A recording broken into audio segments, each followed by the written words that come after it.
Good afternoon. Good afternoon, everybody. My name's Nathan Novacell Lingat. Thank you so much for joining us today. I'm actually a member of the class of the University of Rochester 2012.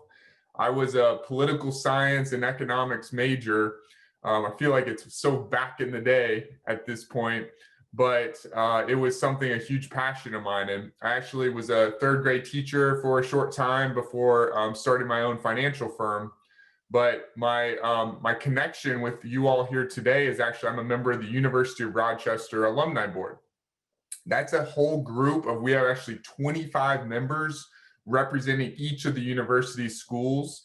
And our whole purpose as a board is to engage all of the alumni and students in a lifelong connection with one another and our university. But for today is what I'm so excited about, guys. It's a part of a series we launched back in April called Experience Rochester. Some of you all have probably participated in several of the other events. This exemplifies the university's commitment to lifelong learning. That's what we're all about. And the series features topics and speakers that are, I'd say, unique to the university. So today, I'm just looking at the participants here like, wow, this is so exciting to have so many people. We have a wide range of registrants for this session, including alumni not only from the University of Rochester, but also Dartmouth College. So welcome, everybody. We're so glad to have you. But I get now the honor of actually introducing today's speakers. This is what I'm so excited about. Gretchen Helmke is a professor of political science at the University of Rochester, and her focus, her research focus, is on democratic political institutions, rule of law, and Latin American politics. I was bummed I didn't get a chance to have her as my professor while there, but amazing to have her. And then Brendan Nyhan is a professor of government at Dartmouth College, whose most recent research focuses on disinformation and its impact on American politics. Both of them together, both Professor Helmke and Nyhan, are the co-founders of Bright Line Watch. That's Bright Line Watch. It's a non-partisan organization that's bringing together leading political scientists to monitor the U.S. democratic practices. So today, though, we also have Leah Tome, today's moderator. So excited for her. She's a junior who is actually majoring in political science and international relations, and she's also minoring in Chinese. Amazing, Leah. That's awesome. So guys, thank you so much for joining us. You guys are in for a treat today. And with that, I'm going to go ahead and turn it over to Professor Helmke. Hi, everyone. Thank you so much for the kind introduction from Nate. And I just want to thank everybody for taking time out of your busy schedules to join us today, both alums from the University of Rochester and from Dartmouth College. I also want to mention that my students from my Democratic Erosion are also in the audience today, so I want to welcome them as well. Brendan Nyhan and I are really looking forward to sharing some of the findings from our research that we've been doing on the health of American democracy and some of the new polling that we've done specifically around the upcoming election. So what I wanted to do was set the stage by talking briefly about some of the broader problems of democratic backsliding, which are plaguing many countries around the world, not just the United States, and then share some of the trends that we've been seeing emerging within the United States over the past 4 years. And we're capturing that both with polling of political science experts as well as polling with the American public. Then I'm going to turn everything over to Brendan, who will focus specifically on some of the most recent findings that we have with respect to the election. So Amy, if you could move the slide, that would be great. Thanks. So over the last 10 years, the global trajectory for democratic regimes has not been positive. Now, many organizations such as Freedom House, The Economist, or VDEM, which is a global consortium of academics, have been raising concerns about democratic backsliding around the world. So this map is taken out of a recent report from VDEM, which provides just a really clear snapshot of countries that have experienced substantial change with respect to their liberal democracy index. And what we see here are basically three types of cases. So the countries in gray have basically not shifted too much on this scale one way or the other. The countries in green are a positive story where there's democratization occurring, but the countries in yellow and orange are countries where some substantial degree of democratic backsliding has occurred. And the sort of most alarming thing to come out of this map, in addition to the United States being one of those countries that is highlighted in orange, is that many of the most populous countries in the world are experiencing this. So we can see in Latin America, Brazil stands out, also India stands out, as well as Turkey and several countries in Eastern Europe. So as scholars begin to grapple with this problem of democratic backsliding, a couple of features really stand out that I think are worth keeping in the back of our minds as we go forward throughout this talk. So the first thing is that democratic backsliding is really a process. It's not an event. It occurs gradually and is often a very piecemeal process. So this really contrasts sharply with how democracies died in the 20th century. That occurred usually by a military coup, and there was a very clear break with electoral democracy. The second feature of this new wave of backsliding is that it often takes place at the hands of popularly elected executives or presidents who work within the law, within at least the letter of the law, if not the spirit of the law, to undermine democracy. So a third feature of this is, while the particulars of each case are unique, there does seem to be a general sequence or playbook that is emerging for some of these would-be autocrats. So the playbook looks something like this.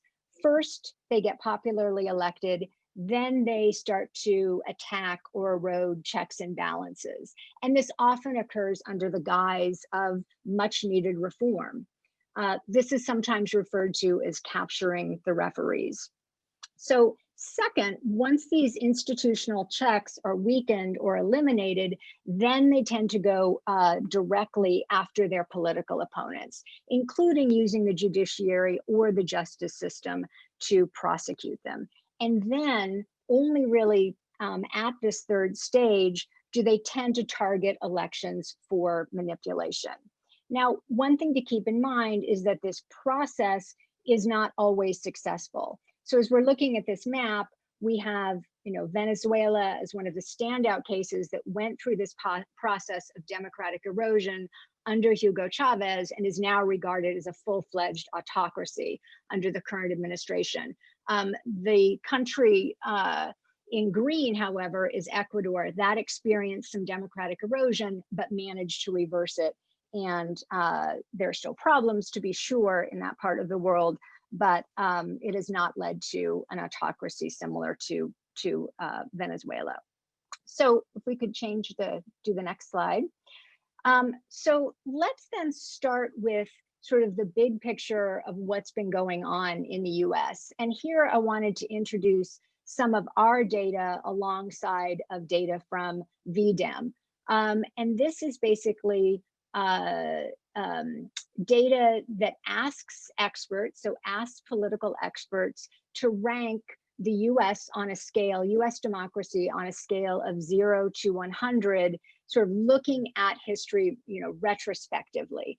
And what we see is that through the 19th century, fairly low levels of democracy, increasing at the beginning of the 20th century as we adopt things like the 19th Amendment and engage in the progressive reform period, and then a much steeper increase in the quality of democracy between the 1950s and 1970s, particularly with respect to the civil rights movement. Now, since then, democracy, according to most expert assessments, has really leveled off throughout, both Republican and Democratic administrations. But then in 2016, we've seen a dip both in our data, in the VDEM data, as well as data from Freedom House and Economist, which aren't shown here.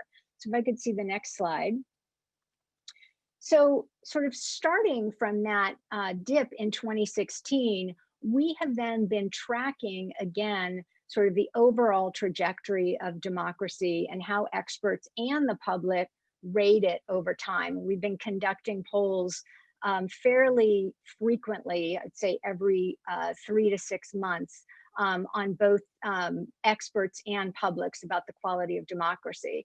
And a couple of things stand out. So one is there aren't any, steep or severe drops over this period, but there is a kind of worrisome gradual decline. So the experts, which are marked in green here, are the most optimistic about democracy, and the rating that they have at the very beginning in 2017 starts at around 70, and now it's fallen to around 60. The public overall ranking is fairly steady, but then if you divide that into Republicans and Democrats, or Trump opponents and Trump supporters, we obviously see a much bigger divide. So if we could switch the slide. Great. Now, that's a really sort of broad measure of the health of the democracy. So one of the things that we have been doing at Brightline Watch is to try to break things down and monitor the status of democracy across multiple dimensions.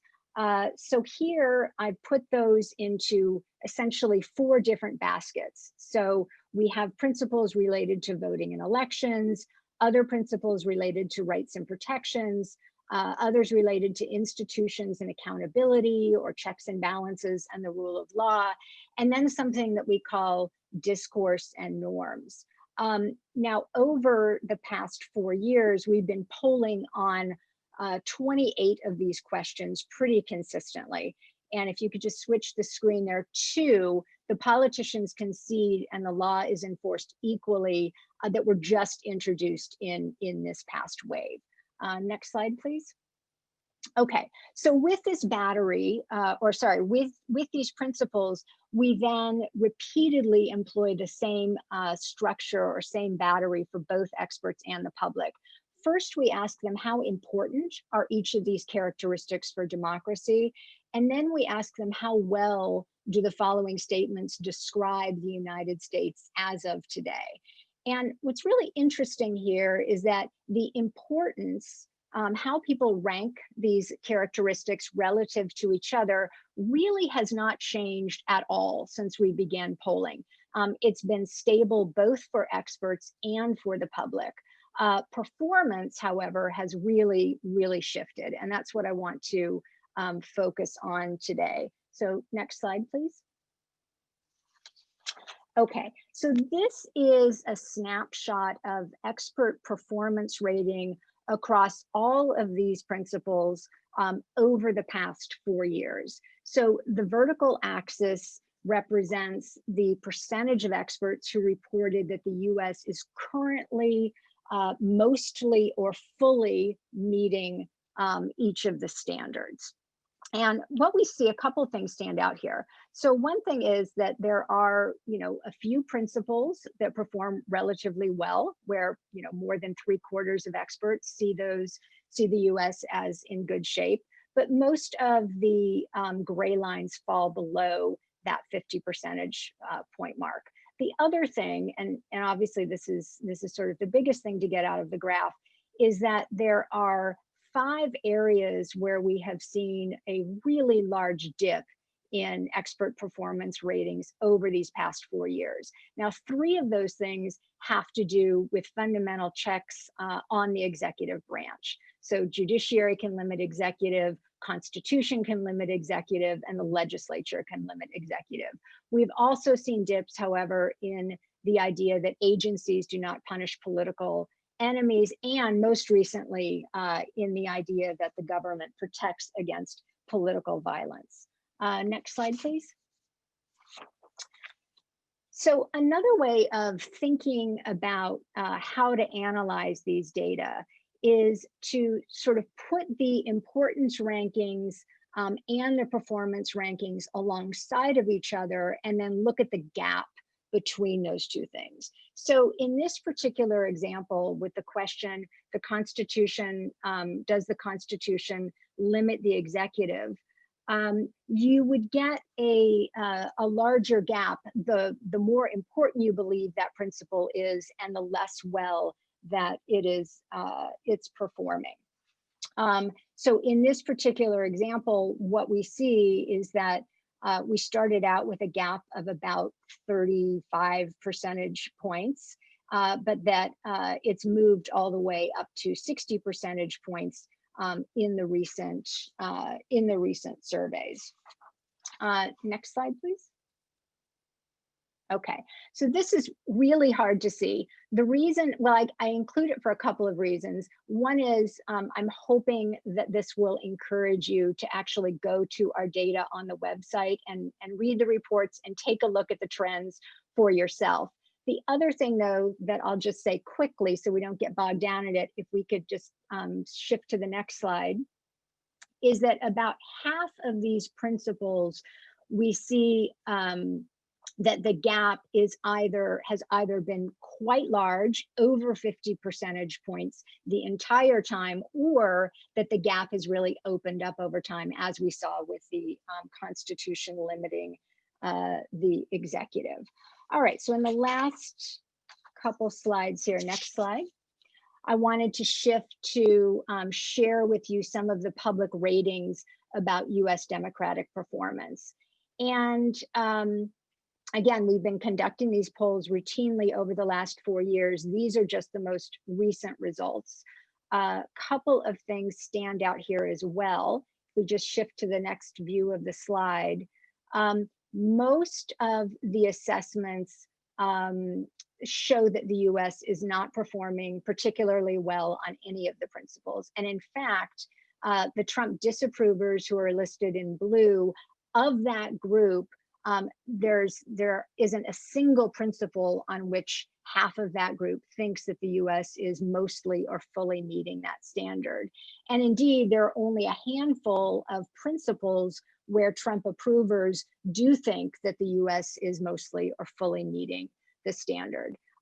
Another thing that sort of jumps out of this picture, in addition to there being a lot of variation on performance of different democratic principles, is that on certain principles there is quite a lot of polarization between Trump approvers and Trump disapprovers. So if I could just go to the last or second slide, yeah, next slide.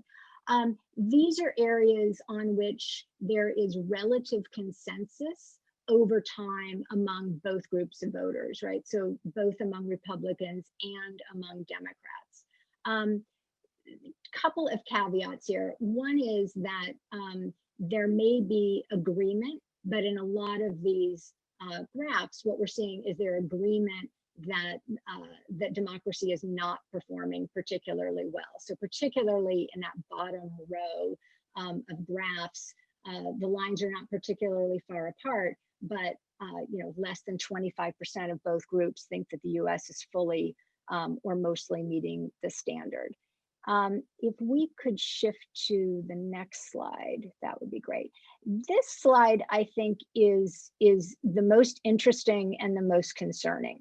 So these are areas where we poll the public over time and seen that there has either been a really long-standing gap in how each group of voters sees how well the principle is performing. So something like equal voting rights, votes have equal impact, equal legal and political rights, or no foreign influence. These are things that have been polarized throughout the administration.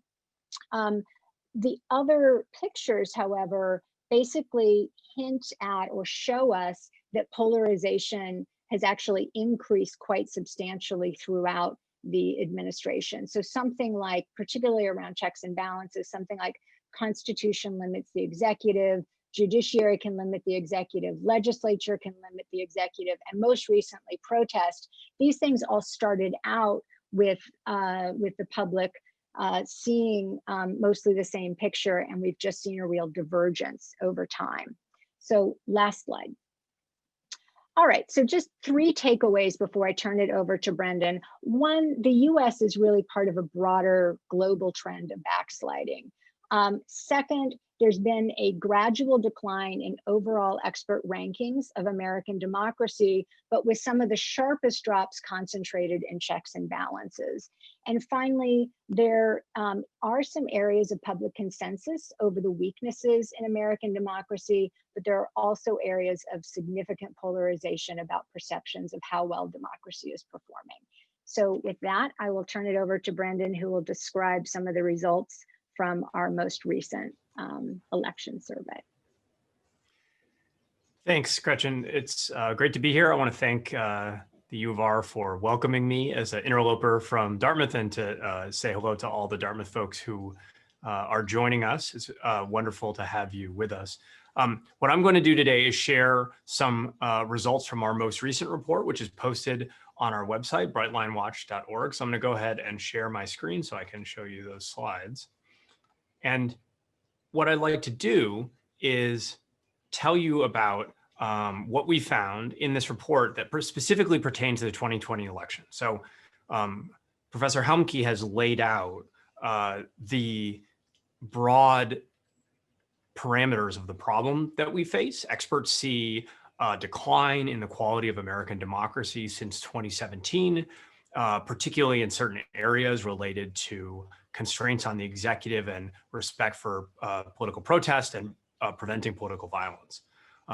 And we're also seeing the public diverging in its perceptions of how well US democracy is doing in some of those same areas. So those are potentially explosive, a potentially explosive combination of factors that make people, including experts, very worried about the 2020 election and how it will turn out. Particularly how people will regard the result and what they might do in reaction to it, or in particular, reaction to a controversy over the outcome, if one takes place. So what I'm going to be doing today is sharing with you some results from our most recent report that specifically look at some of the areas that experts have identified as reasons for concern. So first, the ongoing series of attacks, most notably from President Trump, on the integrity of the election and the vote count. The related set of concerns that many people expressed that are not based in fact, that there is widespread voter fraud. That's something that experts unanimously reject, but the president and others have repeatedly made that claim. It threatens to undermine confidence in the election outcome and acceptance of the result in a way that's potentially worrisome. Third, I'm going to share with you polling results related to both of those first 2 points, as well as polling results asking people about whether they would tolerate or support political harassment or violence directed against the other party, which is one of the most worrisome prospects. And then finally, I'll share some results from our most recent report where we asked experts to rate the likelihood of a series of what we call nightmare scenarios for what could happen on election day or thereafter. So I'm going to start with public confidence in the vote. The reason for concern is that we've never had an incumbent president systematically attack the legitimacy of the election in an election that they are potentially going to lose, like we are seeing in this election. So here we can see a graphic from the Wall Street Journal that just looks specifically at Trump's tweets going back to 2013. And they found more than 120 attacking the integrity of elections and suggesting election or voter fraud. You can see the frequency of those claims has increased. They found more than 80 in the first 8 months of 2020 alone. And that pattern has continued in the weeks since. So the president is systematically attacking the integrity of the election process and claiming that there's widespread fraud, you can't depend on the count, the election is going to potentially be stolen, or that it's rigged, et cetera. So we wanted to see, well, how has that kind of rhetoric affected the public's views about elections? Do they have confidence in the election process in this country? And we asked that 3 different ways.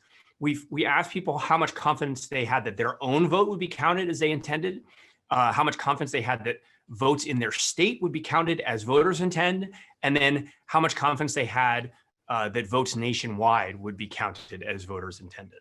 And what you can see here is that both for people's perceptions of their own vote and votes at the state level, confidence is relatively high, and there's relatively little polarization between people who approve of Trump's performance in office and those who do not. So you can see around high 70s, low 80s in terms of the confidence people express. So a substantial majority of Americans, regardless of how they feel about President Trump, are at least somewhat confident in the vote counting process for their own vote and in their own state. But when it gets to the national level, you can see confidence drop somewhat. And then we're seeing only about 6 in 10 Americans on average express at least somewhat confidence in the count. And that there's a little bit of a difference between Trump approvers and disapprovers, about a 5 percentage point difference. So not as much as you might have feared if you thought that those kinds of claims would drive down confidence in the count among people who approve of President Trump, but there is a small difference there. So 2 points to take away. First, confidence is lower in the national count than in the count in people's states and their own vote. And second, the Trump approvers express somewhat less confidence in that count than do the people who disapprove of his performance in office. Another concern people have expressed is that the integrity of the election will be called into question, and people will become worried the election is being stolen or rigged in some way as the count takes place on election night and thereafter. As you may have heard, election officials are expecting a massive number of mail-in ballots in this election because of the COVID-19 pandemic. We therefore expect that not all of the results will be known on election night. And as those ballots are counted that were submitted by mail, the election margins may change.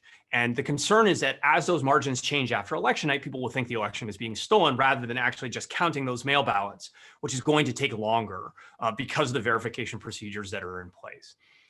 So we asked people, how likely would you be to see the election result as legitimate if the candidate who's ahead on election night loses, which is a potential scenario, given that Democrats seem to be taking advantage of voting by mail more than Republicans? It's possible that in some key states, President Trump will seem to initially be ahead as in-person votes are counted, but then as those mail ballots are counted, his margin will erode and Joe Biden will potentially come into the lead. So we asked people, how likely would you be to see a winning candidate's victory as legitimate if they were initially behind on election night? And you can see that at least in the abstract, many people agree with that. So more than 60% of Americans, regardless of how they feel about President Trump, indicate they'd see that election winner as somewhat or entirely legitimate.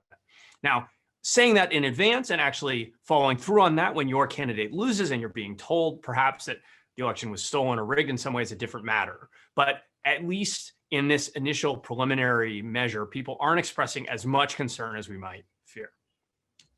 So let me turn now specifically to these claims of voter fraud. And first, I want to underscore that there is no support for the claim that widespread voter fraud exists in the United States, period. That has been found over and over by experts across the political spectrum. Most recently, basically the top Republican election lawyer in the country, who was the national counsel to the Bush-Cheney campaigns in 2000 and 2004, published an op-ed saying there is no proof of widespread fraud. There is no proof. Okay, the top Republican election lawyer in the country. But many people have been told again and again that there is this widespread fraud, even though no evidence exists that widespread fraud takes place. And we specifically asked people how many illegal types of votes, how many types of voter fraud do you think take place in a given election? So there's 5 types we identify here, from non-citizens voting to tampering with ballots to voting more than once and so forth. So for each of these 5 types, we asked people, how many times do you think it takes place in a given election? And they answered on a scale that didn't require them to know an exact number, but it was fewer than 100, thousands, tens of thousands, hundreds of thousands, a million or more. Okay. And what's plotted here are the percentage of Americans who indicated that at least thousands of illegal votes were cast in this manner for each of these 5 types. And then the shades represent how many people indicated even more than that. And so what you can see is that there are these vast gaps between Trump approvers and disapprovers in the perceived prevalence of widespread voter fraud, which again does not exist. So you can see 75% of Trump approvers think thousands of ballots are cast with someone else's absentee ballot.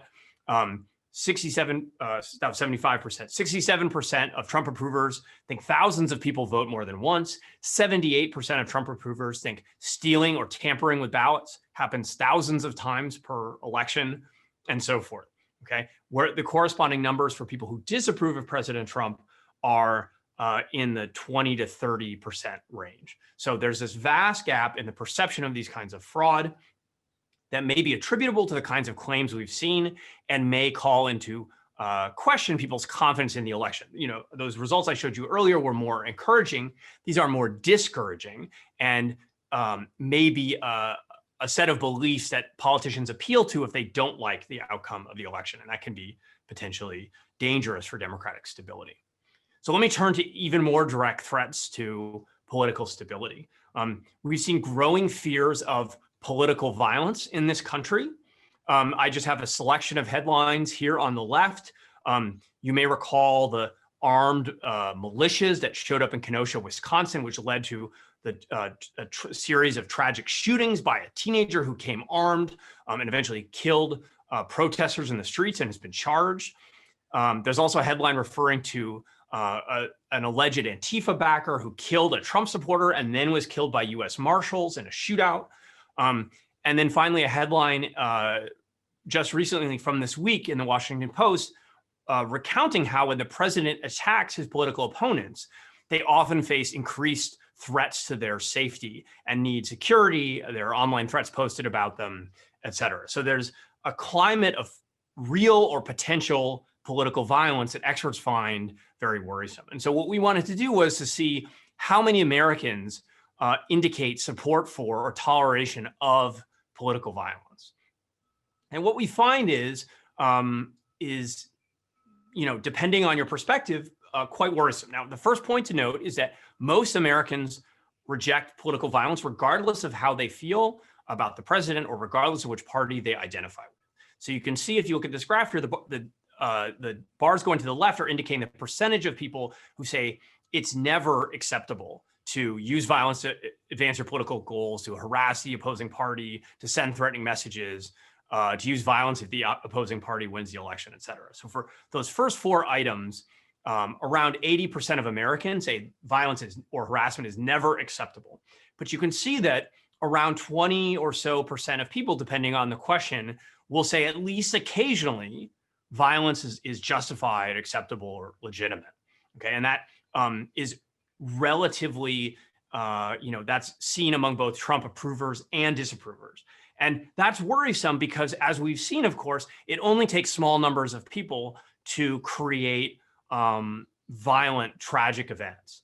Political violence doesn't require millions of people. It requires small numbers of people who are willing to take action. If people follow through on what they're saying in these surveys, even a tiny fraction of them could be very dangerous.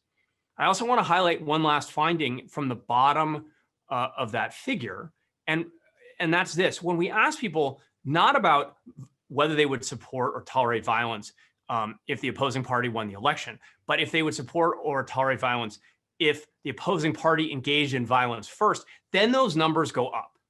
Okay, so when people think that they are responding to violence from the other side, they're much more willing to tolerate or support violence from their own side. And that's worrisome because, of course, in the social media age, it's very easy to identify some event and say this violence was inflicted on us and we must respond in kind. And you could see how escalatory spirals could start where both sides perceive themselves as responding to violence from the other side. It creates a potential cycle of violence that could be dangerous or destabilizing.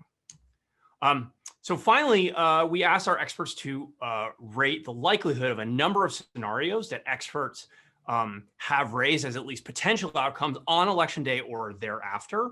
So Florida 2000 style controversy where the election result is not clear or contested or something else happens that could be potentially destabilizing. And we asked experts to rate the probability of these outcomes happening on a 0 to 100 scale, where 0 indicates a 0% chance of that event happening. 100% means it's certain to happen.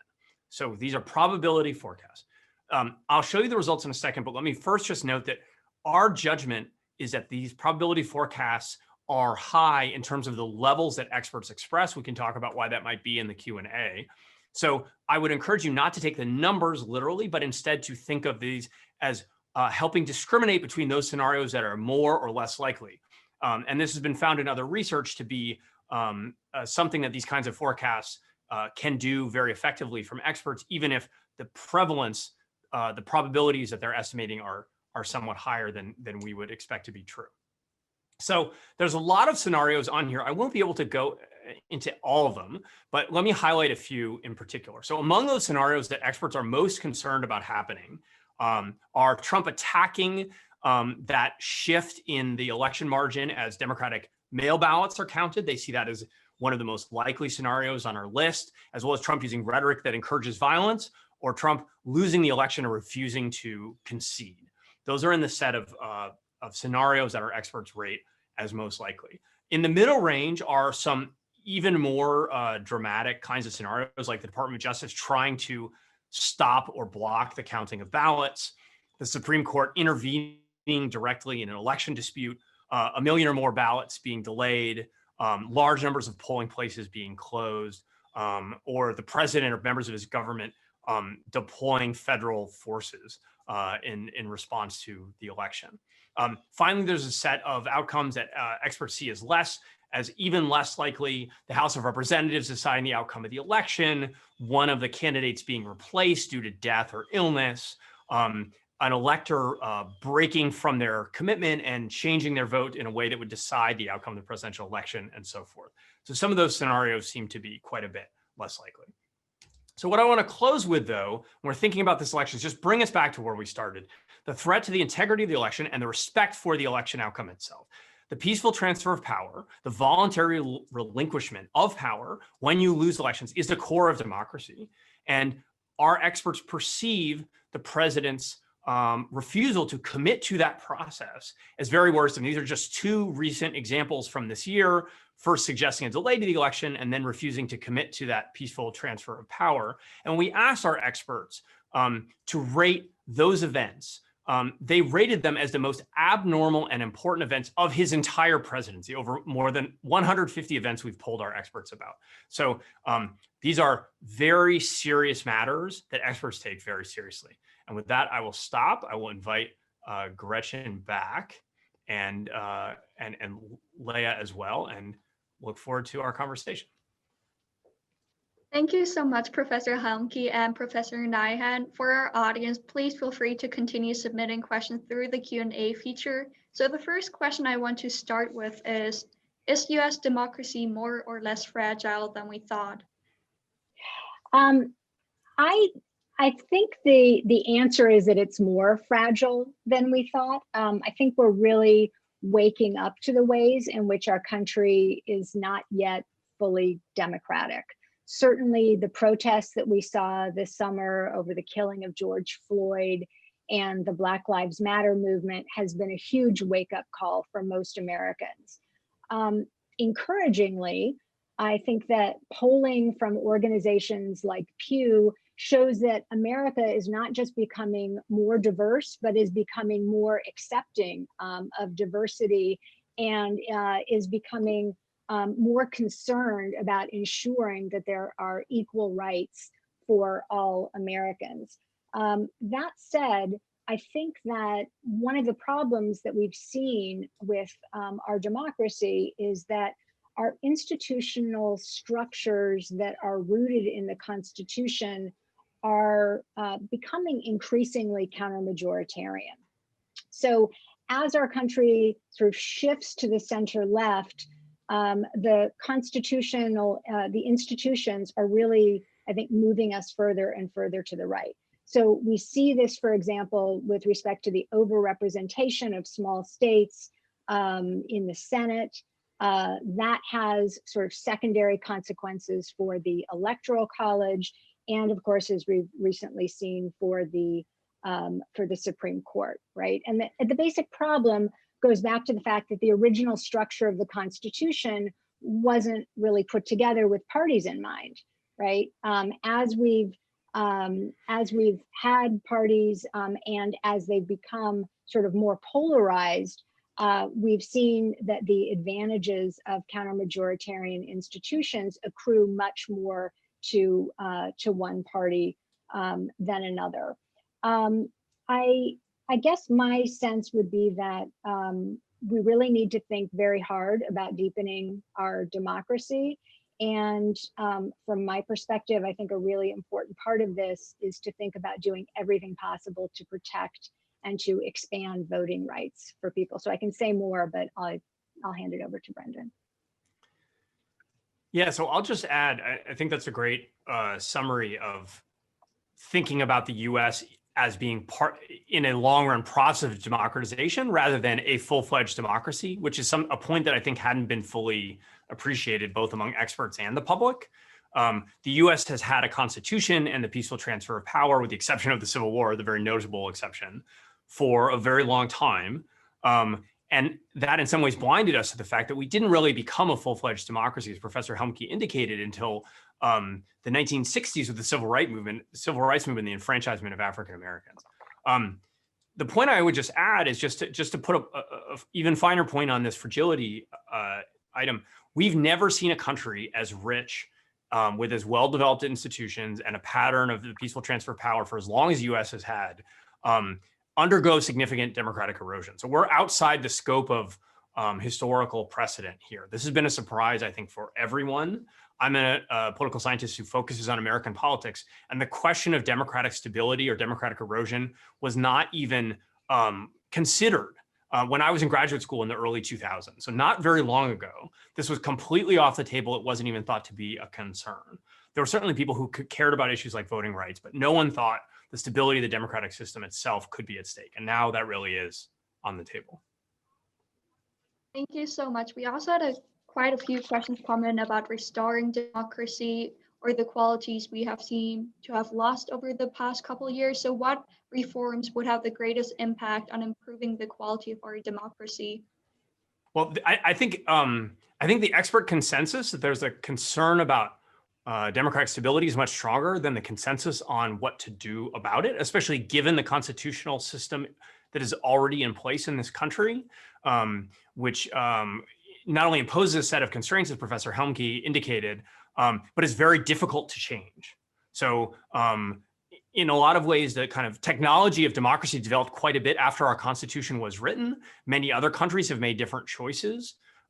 It's not clear, though, how one could change given the existence of the Constitution, right? As opposed to developing a new system from scratch. I found that the ideas in a book called Breaking the Two-Party Doom Loop by Lee Drutman to be quite interesting and provocative. So he thinks very carefully about the problems with polarization in a two-party system like ours, and how within the constraints of US institutions, it might be possible to develop something closer to a multi-party system that would avoid the dangerous zero-sum logic that two-party systems create, right? Presidential elections in particular are incredibly zero-sum. You can only win if the other side loses, and the stakes can seem existential. And when the stakes seem existential, people put their small d democratic values aside.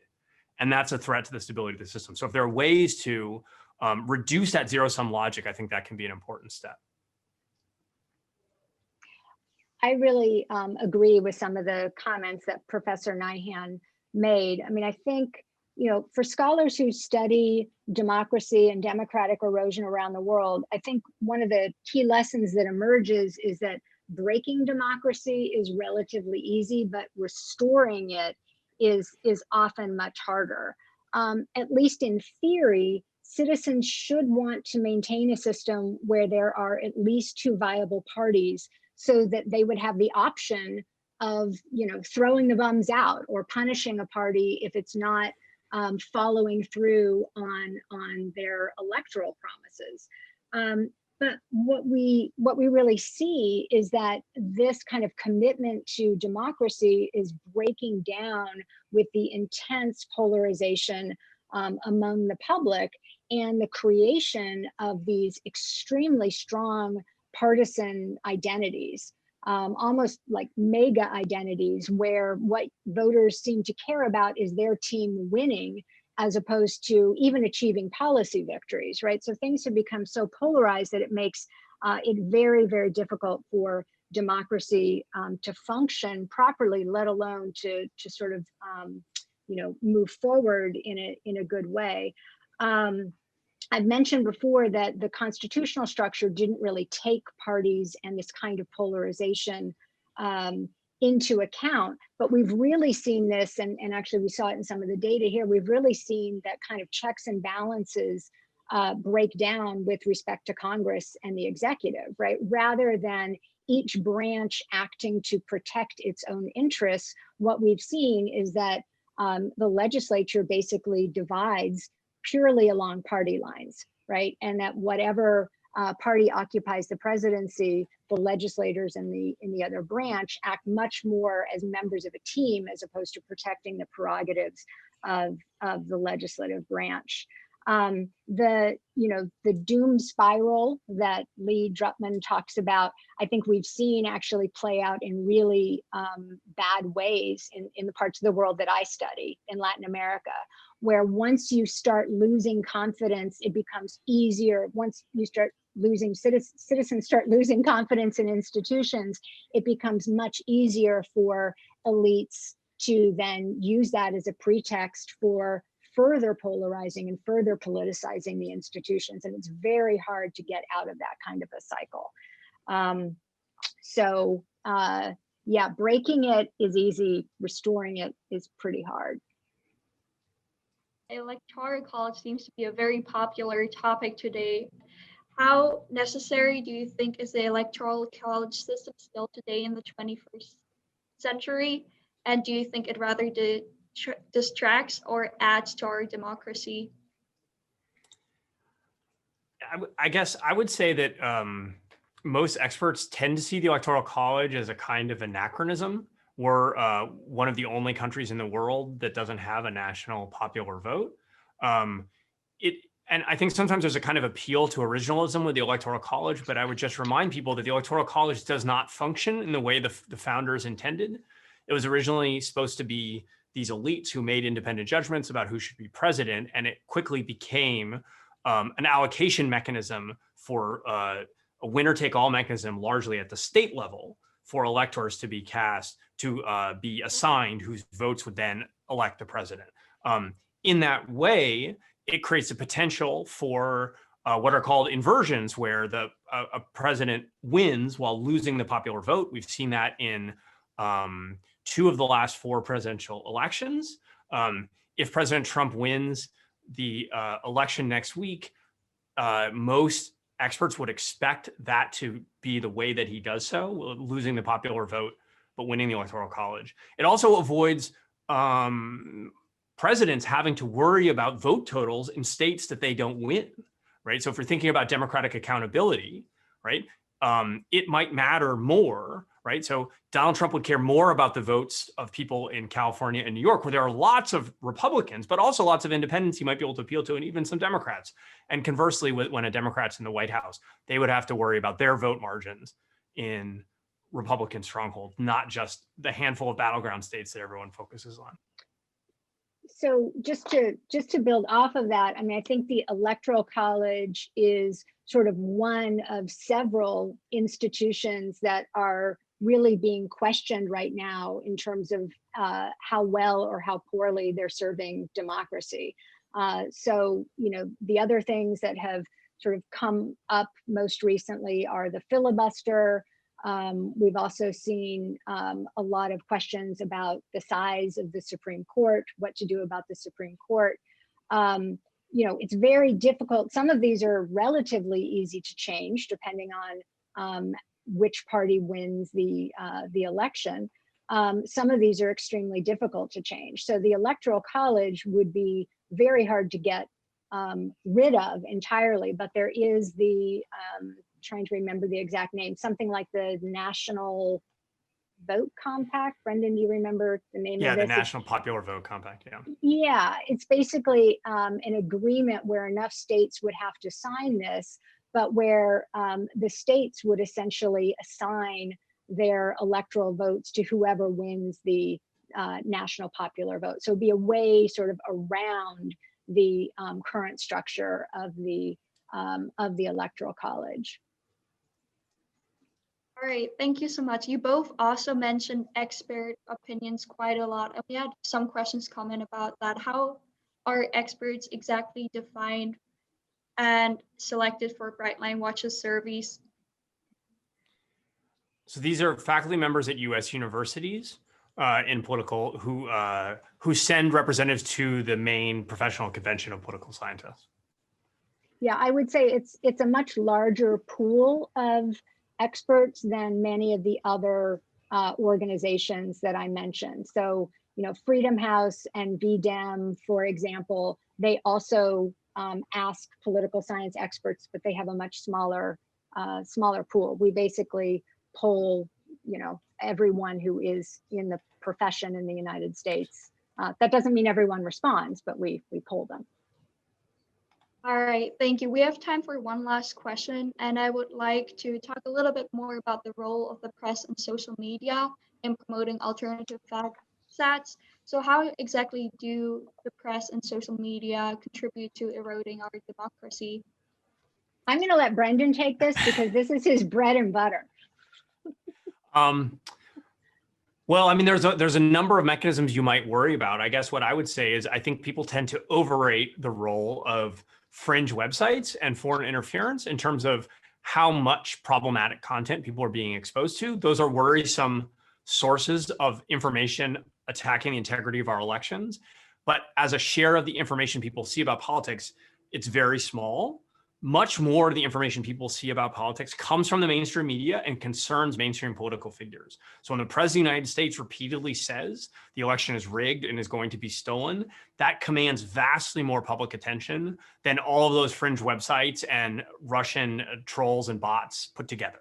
So when people think about the information problem, I think it's easy to say, oh, it's those outside sources that are causing people to question the integrity of our election system. But really the call is coming from inside the house in the terminology of horror movies from the 90s. This is actually a problem of our political system first and foremost. And we need to think about it in those terms rather than just say it's these outside forces that are causing it.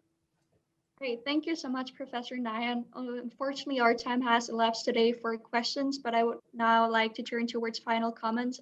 Professor Nyhan, would you like to start us off? Sure. So I think this may have been a depressing talk. So let me end with 3 positive things you can do, regardless of your political views, to strengthen our democracy. The first is to vote and to encourage everyone you know to vote. There is still time. In some states, you can even still register.